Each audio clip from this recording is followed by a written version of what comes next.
Well, welcome back. While many of us enjoy soaking up the sun, of course, too much of that could be very harmful. Joining us now is Dr. Julian Trevino. He is a professor and chair of the Department of Dermatology at Wright State University Boonshoft School of Medicine. And May is Melanoma and Skin Cancer Awareness and Detection and Prevention Month. And so we're going to ask you a couple of questions. It's been feeling like summer here the last couple of days. We've had that heat out there with all of that sun. Of course, we can't necessarily avoid the sun all of the time. So what can we do to prevent skin cancer? Well, you know, we want everybody to get out and enjoy the sun, but our emphasis is on doing it safely.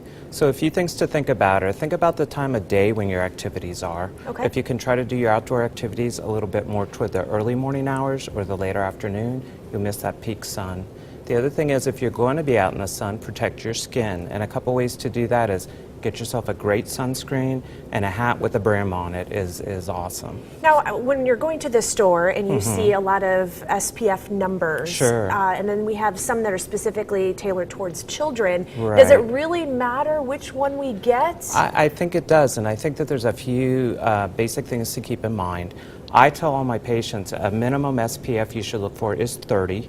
If you're really fair-skinned, if you're red hair, blonde hair, blue eyes, lots of freckles, I would get a 50. So you're going to look for a SPF 30, minimum 50 if you're very fair, and you want to look for it to be labeled broad spectrum. Broad spectrum means it covers the entire ultraviolet spectrum, so that way you're going to be protected. And sometimes we may get a bit of a sunburn here or there, but if you get a really bad one where you peel and you blister, does that increase your chances? It absolutely does. It absolutely does. It has shown that just a single sunburn can increase your lifetime risk for the deadliest form of skin cancer known as melanoma. So it's really important that you try to avoid sunburns. All right. I've had a really bad sunburn, and let me tell you, it was not pleasant at all. Now you have some screenings coming up here. We do. That people need to register for, and they can get checked out to see if there is any problems. Yeah, it's a great opportunity. If anybody has any spots that they're concerned about, anything that seems to have changed over time, itching, bleeding, hurting, or they've just never had a skin screen, it'd be a great time for them to come out.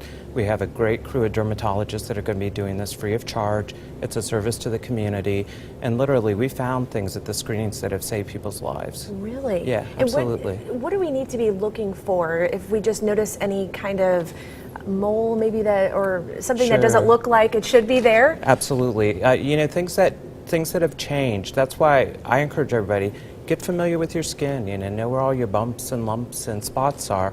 That way you know over time if something's getting bigger, darker, changing shape, rapidly changing size. Again, if it doesn't heal or if it suddenly really itches or bleeds quite easily, those can all be red flags for possible skin cancer. So go out and enjoy the sun, but make sure that you do it safely. And we'll have more information at our website, WDTN.com, if you would like to go and get checked out. You need to make an appointment. You can't just show up. You need to make an appointment ahead of time, and we will put all of that information on our website. Thank you so much for joining us. Thanks Learned for a lot having us. this afternoon, and we're going to continue to need the sunblock heading into the weekend.